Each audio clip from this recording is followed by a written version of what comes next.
Hey everyone. Movie Club has a countdown, but we don't have a countdown. Well, this is the same.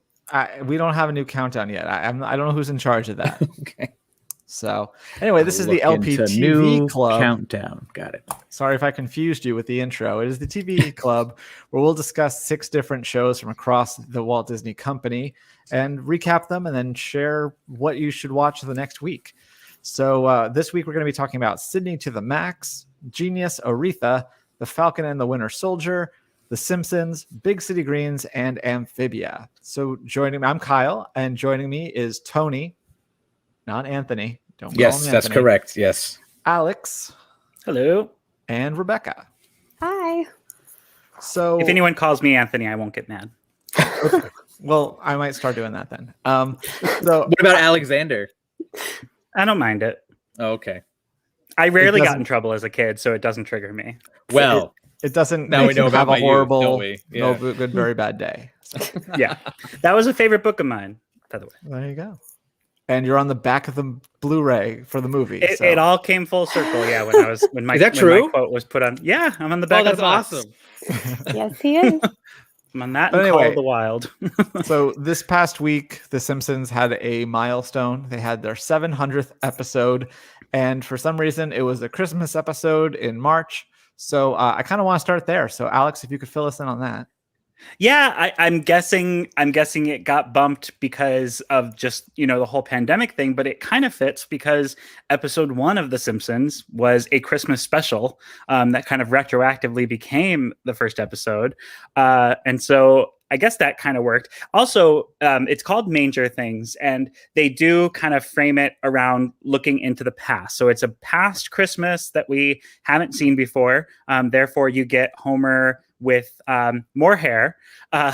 We've seen lots of different versions of Homer and Marge's past, and this is from a Christmas where Homer really messed everything up by unintentionally getting drunk at the annual Christmas party at the nuclear power plant, and so she kicked him out. And the only place that would take him in was Ned Flanders, where he ended up helping Maude, who couldn't stand having Homer live with them. But he ended up helping her in her moment of need when she was giving birth to Rod Flanders. And so one of the big reveals is Rod's middle name is Homer. Another kind of throwaway gag, but maybe it'll come back into play later, is Maggie's middle name is Lenny. Which we found out. And one of the big things, so two big things happened in this episode that we hadn't gotten in a while. One was a couch gag. If you've been watching Simpsons recently, they usually just flash up The Simpsons. This one had 700th episode underneath that. And then it goes right into the episode without the typical credits. So there hasn't been a couch gag in a really long time. We still didn't get the credits, but we did get a new couch gag by Bill Plimpton, which was pretty cool. It kind of has his animation style almost has a Crayola colored pencil aesthetic to it.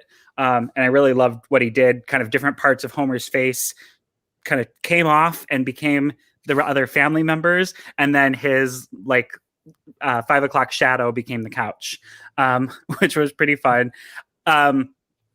The other thing that was kind of a new reveal was we saw they had promised ahead of the episode a new room never before seen in the Simpsons house, which, Homer doesn't make $1 bajillion and Marge doesn't work. So how can there be another room in the Simpsons house? And it ends up being like a crawl space above the attic that Mo knows everything about because he's not only used it for personal needs and to listen in on the family, because we've always known that Mo has a thing for Marge, but he has also rented it out to families in the past. So Homer ends up living in this new attic crawl space. If you ever look at the exterior of the Simpsons house, you'll notice there's a round window above the garage. So that's what this looks into. So Homer ends up kind of living there, and he can hear the family, but they can't hear him. So he ends up hearing some things. There's a really funny gag. And this is one where you kind of have to keep pausing it because things go by so fast. But the camera zooms through an air vent for how Homer's listening to things. And in the air vent is a book on how to wean your baby off a pacifier, how to clean an air vent. There's a family of borrowers living in there that they pass through. And there was one other book in there that was very funny that would have helped. I think it was something about dealing with a child who's a prankster or something like that for Bart. But there were some really funny jokes. The plot premise wise, it wasn't that great of an episode when you take out the comedy, but this one had some really solid jokes in it, and I really appreciated it. I'm a huge Simpsons fan, and I know some people, wish they would stop. I personally don't mind them keeping it going, and we've got at least 2 more seasons coming. Well, it's funny that you mentioned last week we talked about how it was another episode where there was kind of a retroactive origin story, and this was a similar in that aspect. And I sure would have loved to watch the Couch of Gag, but for some reason my Fox affiliate cut in while they were it started with them already talking and stuff. So I don't know what happened there. Good news for you is it is on YouTube officially, not pirated. So Fox And Animation. Hulu. I could watch it on Hulu again. You could restart it on Hulu just to get the Couch Gag. But it is available. So anyone who doesn't necessarily want to see the show but wants to see the Bill Plimpton Couch Gag can watch that on YouTube legally through Fox. Well, congratulations to them on 700 episodes. I agree with you. It wasn't my favorite in terms of plot. I was only half paid attention to it, especially after I missed the beginning. But still pretty cool that they made it that long, and they're going to make it to at least 750. We know, so right, yeah. With those, assuming that they don't go and do It's Always Sunny size seasons for the next 2 seasons. Are those 10 episodes? They're sometimes 8. every time you guys mention how many episodes there are, I don't remember how long ago it was, but they go, "We've got ideas for years." Simpsons. Oh yes, the whole that is one of my favorite things. It's early on. It's one of the first Simpsons clip shows, and they have this whole song apologizing for the clip show, and then some of the ideas that they throw out is Marge becomes a robot, a crazy wedding, which was Grandpa marrying Patty and Selma. Some of the visuals in that whole song is great. Plus the song is such an earworm. It stayed with me forever. Well, yeah, because you say 700 episodes, and I hear we'll never let them or how it goes specifically, but we've got ideas for years. For the clip show. Yep. Have no fear. We've got stories for years. That's what it is. Yep. Marge becomes a robot. It's great. Yeah, and then in the Behind the Laughter episode, there's the Simpsons are going to Delaware. Good times. Yes. So let's continue the animation train. We'll go over to Tony. Why don't we start off with Amphibia, just because I know you don't like it. It's not that I don't like it. It's of the 2 I have to watch. It's the lesser one. I feel like I would appreciate it more. Again, I've talked about this last week. I jumped into the middle of it. And this one is not like a lot of other shows. It continuously tells a story. Whereas other cartoons, especially on Disney Channel, each 15 minutes is a different adventure with the characters. This is all continuous. And this particular week's episode was both of the 12-15 minute windows are connected. They find the first temple to get Anne back home out of Amphibia and Newtopia. I'm going to mess up that name a lot. But Marcy shows up to help out, who I had to research that she's working for the king. And there's this madness. But either way, they have to recharge the first stone of the Calamity Box or the Music Box, however you want to define it. But they go through this temple, and anybody who spent any amount of time in Orlando and knows what Poseidon's Fury is at Universal's Islands of Adventure, it very much channeled that, because they fall into one room and they figure out the challenge, because it's all a series of puzzles, and then a message appears around the rotunda on a little banister, and I was like, I've seen this before. And then they get into another room, and it was really cool because it was one person picks up a Rubik's Cube, but the whole room shifts, and then they get into another room, and it was straight up, in my opinion, a ripoff of Harry Potter Wizard Chess, because the entire time Anne and Hop Pop are fighting, because they're still, last week, we found that Hop Pop hid the box from Anne to protect her family, or his family, excuse me. So they're still mad and holding that against each other in this episode. And all the puzzles basically kind of are an allegory for their frustrations with each other. And the last one ends up becoming where Anne is on one side of the chessboard and the family is on the other side of the chessboard, and now have to fight each other, essentially, even though she's not part of the family. But the whole time I was like, oh, this is a ripoff of Wizard Chess. That's Wizard's Chess. Yep. Right down to the kid on it. Oh my gosh, what's happening? And, oh, that's right out of the movie. It's you, Harry, not Hermione, not me, you. But so they find out. Spoiler Oh my alert. gosh. I forgot about that. Sorry, I'm a fan. I could tell. No, so they end up charging the first stone, and in doing so, there's a laser beam that targets where they have to go next. But they said, no, let's take a break, and end of the episode. Oh, no, I take that back. It wasn't the end of the episode because there's a little cut scene where you see the king talking with one of his aides. And then he goes, oh, no, we have an update for Marcy. And then he goes down and starts worshiping this weird demon creature under the castle.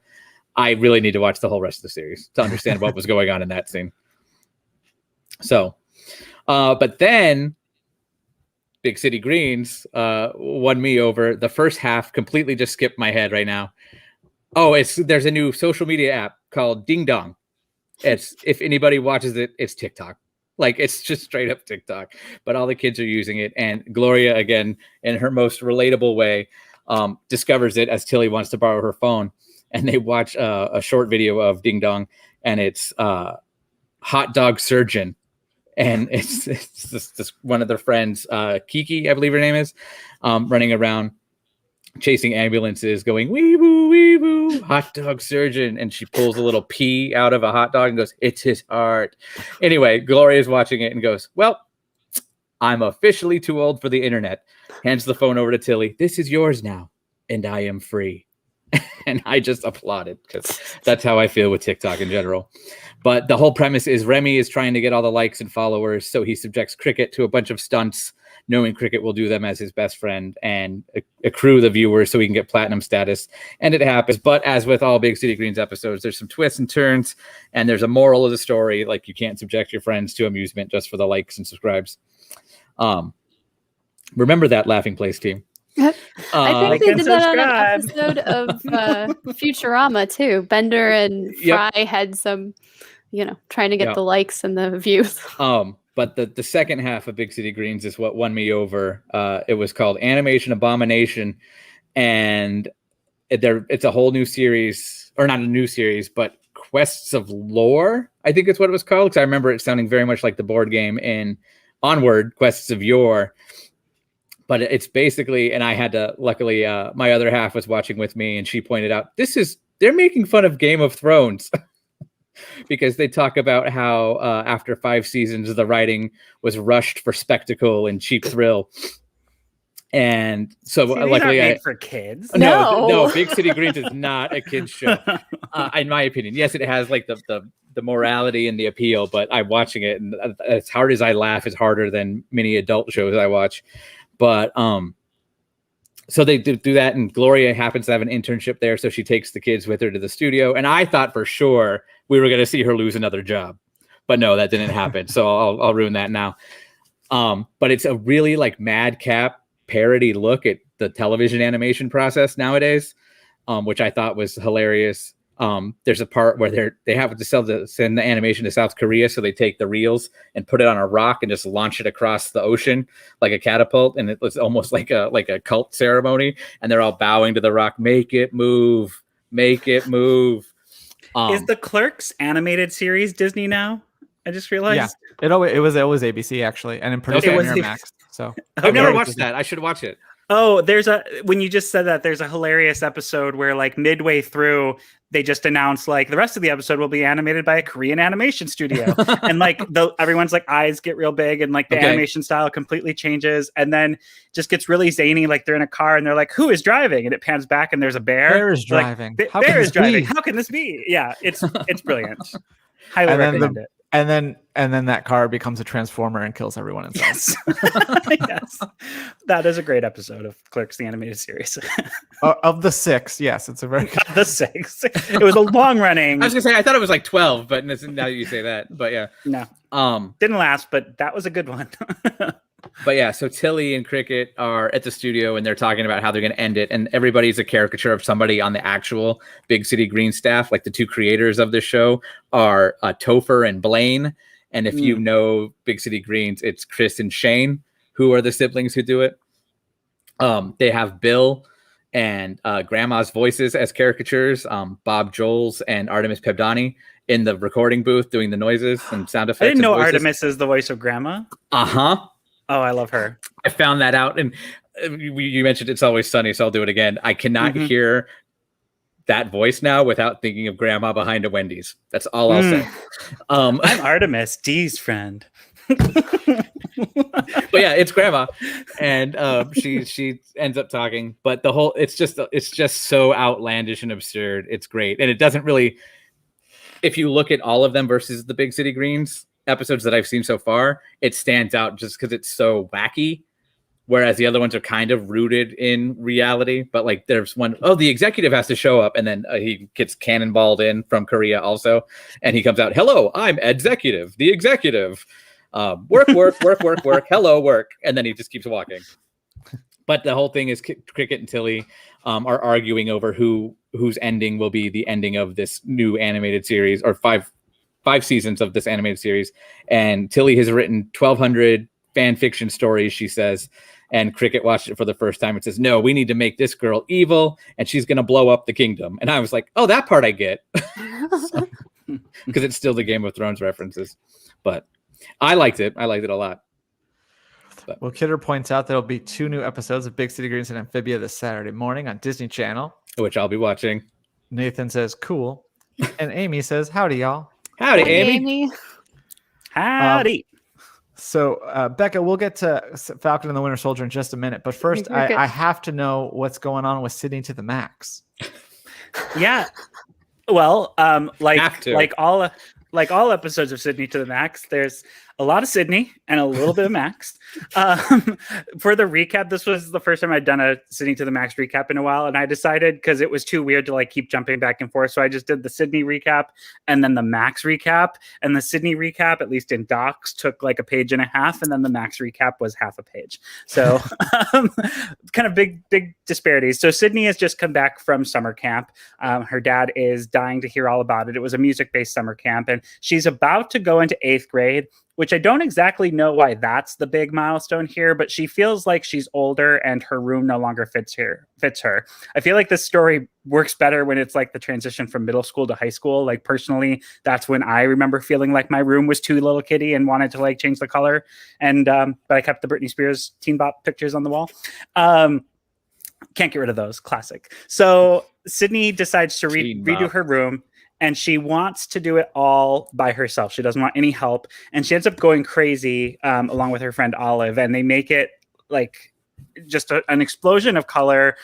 It's super weird. When Max, the dad, walks in, he's really shocked by it. He thinks it's kind of disturbing. And he tells her he's going to pay to have it changed, which upsets her. So she goes to spend the night at Olive's. And then the next day when she comes back, she kind of realizes, oh, he was right. Like, this isn't the room I wanted. And so by the end of the episode, she does have it redone. And actually, for a Disney Channel kids sitcom, it does not look like your typical room. Like before, it was bright yellow, lots of fun pops of color. Now it's like a pine green, and very, very mature for a Disney Channel character. Like even on Even Stevens, the older brother's room was like bright colors. That's just a thing on Disney Channel live action shows. The schools on Disney Channel shows are always ridiculous. I'm like, you don't have rainbow colored lockers. What are you talking about? Right. And like where'd you go to school, Kyle? The school in San Francisco where Raven went, and that's a Raven, had like, bright red lockers. And I'm like, my school had like the crummiest color of green possible, probably the cheapest shade of paint, and like all chipped and nasty looking. And I'm like, this isn't real. Anyway, same with Boy Meets World. The Max story back in 1993, he is also entering 8th grade, and everyone else over the summer has had a significant growth spurt, and he realizes at first he thinks he's the shortest boy in his class, and he starts to have a problem with that. So he takes the soles off all his shoes and glues them together into I think he in this episode invents the platform shoe that the Spice Girls popularized like 5 years later, because he comes out with those and his hair spiked. And then his mom, Caroline Ray, who I'm a big fan of, rightfully tells him it's a safety concern, and then he trips. But then he meets another kid at the arcade who's in his class that he forgot about, who is like 2 inches shorter than him. And so he starts hanging out with him more so that by comparison, he looks taller. And then at the end of the episode, that kid goes and asks out a girl who's very tall, and Max is thinking, oh, she's going to turn him down and he's going to make a fool of himself. And she says yes. And he says, you know, why did she say yes? You're so short. And he says, it's not about how tall you are. It's about how tall you feel. So he kind of changed his outlook by the end. So it was, I mean, I like the show. I don't have any problems with Sydney to the Max. But I would say the Sydney story in this one was a little underwhelming. And especially since that one kind of carries the whole episode, plus it was the season 3 premiere, I found myself much more interested in the Max story and kind of wish it could have been a little longer in this episode. Good to know. Anyone else catch that one? Or have you ever seen a Sydney to the Max? I've never seen Sydney to the Max. I probably watched the Min of Cindy, not the Maximum. What's fun about it is because it goes back and forth. So it's Sydney and then her dad at her same age, like jumping back in time. Obviously, they have a lot of fun with the 90s aesthetic, and being someone who grew up through that era, I appreciate, you know, seeing boomboxes and things like that. But I've always loved Caroline Rhea since Sabrina the Teenage Witch. And like when the Rosie O'Donnell show changed and it became the Caroline Rhea show, I don't think I missed an episode, and I was so sad when it got canceled. I actually liked Caroline Rhea's show better than the Rosie O'Donnell show. And I even followed her to some other shows like Sordid Lives. So I'm always excited to see her get, you know, gainfully employed. I also loved the DCOM Mom's Got a Date with a Vampire, which was back during the Sabrina years. And it's fun because she plays herself at 2 different ages. So she kind of plays younger than she is now to play Max's mom in the 90s. And then she plays older than she is now to play Sydney's grandma. So it's just kind of funny. She like puts on a gray wig for the present scenes. And it's always a terrible wig. Yeah, they do not have Estelle Getty's budget. They don't have Golden Girls primetime money for her wigs. So they're bad wigs. Not knocking the hair and makeup department on Sydney to the Max, but Caroline Rhea needs better wigs. She deserves it. So. Well, the early Golden Girl episodes doesn't look right either. So that's true. Maybe they can aspire to that. We have to go. Whatever happened to the guy they lived with? Just kidding. I don't know. Pilot issues. With that, let's hop out of the world of linear television and go over to Disney Plus. So, Becca, can you share your thoughts on the Falcon and the Winter Soldier premiere? Yeah, this is the second Marvel or MCU series on Disney Plus. The last one that wrapped up was WandaVision. So we're jumping in now. There's a new episode tomorrow, and this, while it's Falcon and the Winter Soldier, was more the Falcon story and then also the Winter Soldier story. So we didn't get to see them together, but we pick up a couple months post Snap, and Sam is working for Iron Man Snap. Well, Iron Man, yes, Snap. Yeah, Hulk I know. Well, both, I guess, right? Like, yeah, or the Disney Plus Snap. Post the second and third. Yeah, I mean, well, it's post all the snaps, right? There you go. Yes. But yeah, so we've got Sam working for, he's working for the military and working on some covert operations. And then Bucky, he's trying to make amends for his past as Winter Soldier, and he's going to therapy. There was a little bit of action in this episode. I don't know. It was kind of fun. I really enjoyed it. Let me see. Sorry, I don't have my notes up. But we meet Sam's sister, Sarah. She runs a business, their family business in New Orleans, and she's trying to get a loan so that they can expand or continue doing what they're doing. And they're run into issues with that. And I don't know, just sorry, I'm not good at this, guys. It was interesting that like they delve into the fiduciary impacts of the blip. Yeah, no, that's a really good point, because it's one of those things where you think, oh, it's so great that everybody came back and that things are going to return to normal. And I really like that Marvel is taking the time to look at this and be like, yeah, it definitely wouldn't just be a normal easy fix like you might have in actual comics.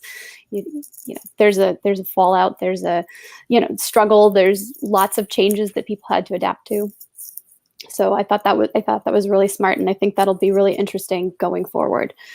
We do meet a new threat of sorts called the Flag Smashers, and we're not quite sure who they are or exactly what they're up to. We know they like the world before everybody came back. So after the first snap, when half the population went away, that's what they want. They want the world kind of back to that.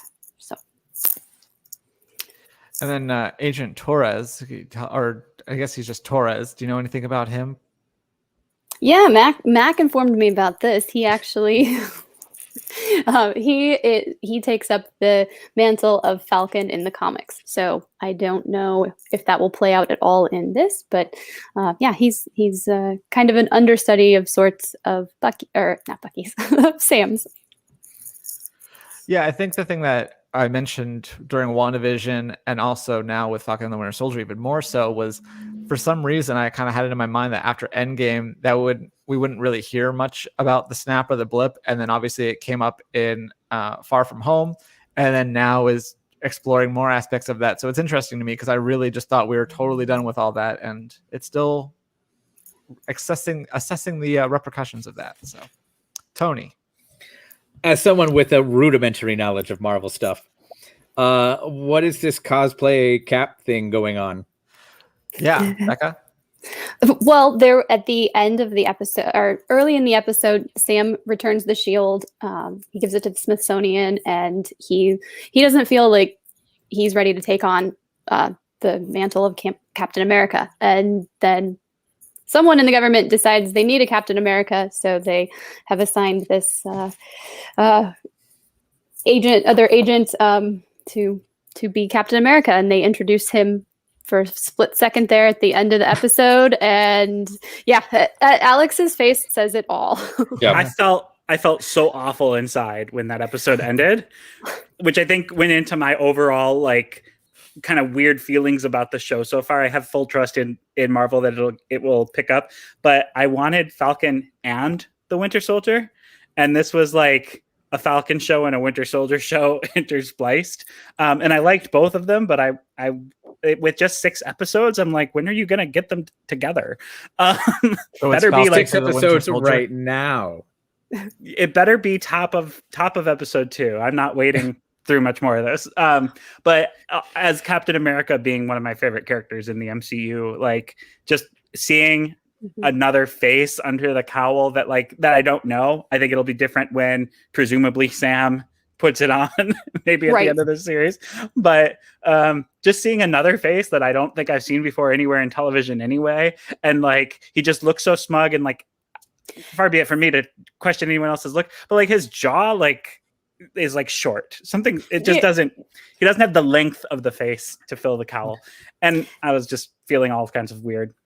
Well, and I was telling Mac, I think that I think the character, the new Captain America, he's probably a good guy, but I don't think he realizes what he's getting into, and I don't think he's the same caliber as the Avenger that we know. So I think it's gonna be interesting. Mm-hmm. Well, if you want a deeper dive on this past episode of Falcon and the Winter Soldier, you can watch The Last Marvel Monday. And then after you watch tomorrow's episode, you can catch Becca and Mac talking about it this coming Monday. And if nothing happens in the next episode, Alex will stop watching. There you go. No, he won't. Okay. I can't. My spouse will make me continue. But we're actually going to close things out with the latest in a Nat Geo franchise and something that I'm hoping to binge eventually. So, Alex, if you'll talk to us about Genius Aretha. Yeah, it gives you a lot of respect for Aretha Franklin. Really makes you think. RESPECT? That's how you spell it. Can somebody tell me what that means to me? She's definitely surrounded by a chain of fools. Do you have these written down? You have these written down, don't you? I have the iTunes Essential playlist up. Okay. Sorry. And now it's playing the Bluey soundtrack because that was the last thing I'll say a little prayer for you. Thank you. Appreciate it. No, it's a really great show. Obviously, Cynthia Erivo, a well-awarded actress who's, on her way to EGOTing. plays Aretha Franklin. The narrative of the show is what's really fascinating, because it really jumps forward and backward in time. Each episode is paralleling something from her youth with a younger actress playing, they call her Lil Ray. And then obviously Cynthia Erivo playing Aretha Franklin as an adult. And so you kind of get bits and pieces of her backstory. I have never read a biography on Aretha Franklin, so I didn't know all the ins and outs of her life. And in fact, she led a very private life. I was, occasionally I would Google something that I saw on the show to get more information. And one of the things I learned that I haven't finished the last episode, there's only 8 of them, but is that very recently they found wills in her estate. And when she passed away in 2018, there wasn't a will on file with a lawyer. So they thought there weren't any. They've now found 3 allegedly that are being analyzed to make sure they're really in her handwriting. But she has a baby at age 13, and one of the wills reveals who the father of that baby was, which is interesting. That's something that the series kind of, presents, that she's, as a young child, being put in the gospel music circuit as a singer and put into these positions where she's surrounded by adults who are partying, and kind of led to a circumstance where that could happen to someone so young, where she got pregnant at 12 and had her first child at 13. And it really dives into a lot of the other things. The Overheard at National Geographic podcast this week, I think, is a fantastic companion to Genius Aretha, because in that episode, they really break down the requirements that need to be in place to make a genius. Obviously, this series is a musical genius. The first season was Einstein, a scientific genius, and the second one was Picasso, an artistic genius. So this is a musical genius. And some of the things that kind of have to come into play is not only having, a natural child prodigy like talent as a kid, but having a parent who recognizes it, which her father definitely did, having the opportunities to grow and be surrounded by people who are great, which in that gospel music circus she was. And she even grew up near Smokey Robinson, and he would come over to the house and hang out all the time. And then lastly, you have to be given opportunities. And she kind of came of age with her voice at a time where, things were very political, and she was able to use it to great impact, which they draw the correlation that that's something that Mozart did. Some of his pieces were political movements in nature of what he was inspired by to write about. So it's very interesting.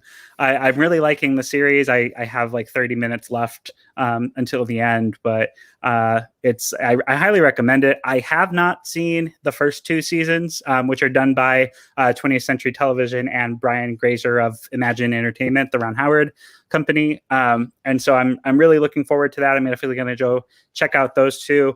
And also the next one is going to be Disney Plus, Genius Aretha, not family friendly, TV mature, on after 8 p.m. on National Geographic. And so the next series will definitely be more family friendly, following Martin Luther King, who does appear in this series somewhat, but I don't think it's the same actor who's going to play him. So they're not necessarily all connected. And the Genius Cinematic Universe. Yeah. And I'm curious to see where they go from here. That'd be kind of cool.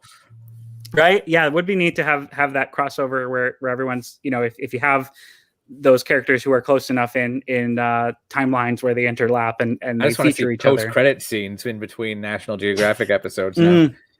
But what was funny was, Benji and I were at the Walt Disney Family Museum over the weekend, and I suddenly had the dawning, I think Walt Disney was a genius. He is to me.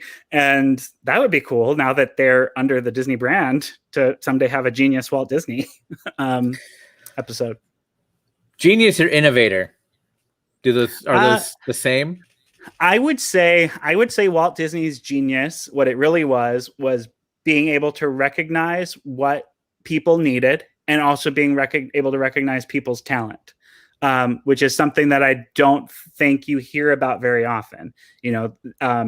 Sometimes you hear of a company like Apple where it's Steve Jobs and what's his name, Wozniak, working together and then having their big fallout and stuff like that. And certainly there's that parallel with UB for Disney. But I think even without UB, Walt was able to showcase yes, we can still do a lot, and I can find people who can do things, and I can put them in the role where they're going to flourish, even if they don't know that that's what they were meant to do or that's what they were going to be good at. So I'd like to see it. Yeah, I think that'd be fun. Only if you get Tom Hanks to reprise. Well, and that's such a perfect opportunity. I mean, he's at his point in his career where he's doing TV now. Episodic storytelling is kind of the future. A lot of people who were historically in movies are moving to television. Well, Tom Hanks did From the Earth to the Moon. That was episodic back in the 90s. So sure was HBO, and I think with Imagine Entertainment, if I'm not mistaken. Yeah, actually, I think you're right. Because I do believe in Arrested Development season 4. I think Ron Howard has his office inside the Apollo. Yep. Not the one from the stage moon landing, but the one from Earth to the Moon. So that'll do it for the recaps. But before we go, I want to just ask if anyone has any recommendations that people should watch for next week or just in general. Tony, anything? I'll start.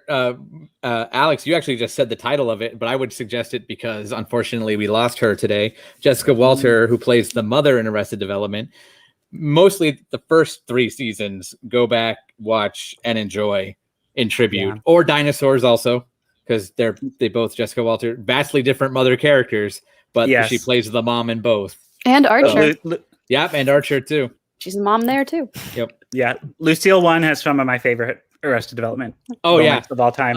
I play a video game online, and I named my boat the C Word because of that show. So, well, I still quote the line, "I don't understand the question, and I won't respond to it." The question is plate or platter. So yeah, don't order the Skip Scrambler. I almost commented that on Alex was a part of Star Wars headlines earlier, and I almost commented on that. Here's $10. Go see a Star Wars. So, Alex, did you have any recommendations? I mean, I'm looking forward to a lot, but I would say I'm excited about Mighty Ducks Game Changers, which starts tomorrow on Disney Plus. Cool. I'll also plug. Oh, sorry. Go ahead. I was going to say I'll also plug Inside Pixar. I got to interview Cristela Alonso, the voice of Cruz Ramirez, and a comedian, and she had her ABC sitcom for a season. And I got to interview her the other day. That interview is going live on the site in minutes. So after we get off this, I just have a little more work to do, and then that'll be up.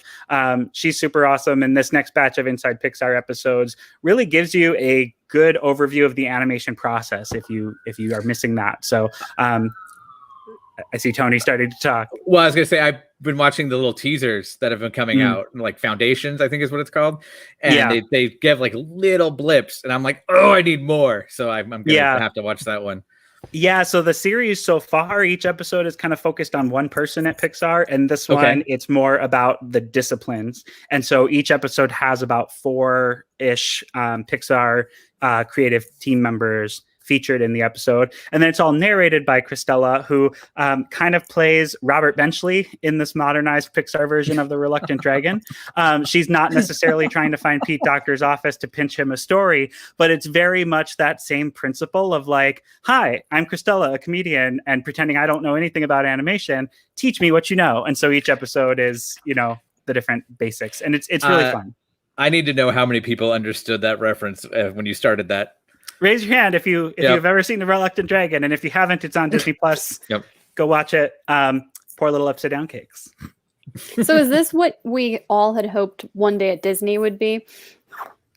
I mean, gosh, I don't even know where to begin on what I thought One Day at Disney was going to be. But this is definitely more what I thought Inside Pixar was going to be. The first batch of episodes felt very much Inside Pixar. It was like character profiles on people who work at Pixar but don't actually step foot in Pixar, which was bizarre to me. The second batch of episodes was very much people at Pixar, and one of my favorites was the head of facility operations, because she actually takes you on like a tour of Pixar, and you get to go into some of the other buildings that you don't see usually, and even the swimming pool. Don't they even talk to like the chef at Luxo Cafe and stuff like that? Yeah. Yep. They have the pastry chef, the one and only pastry chef at Pixar, is featured in that second batch of episodes. So that like really ramped up the quality.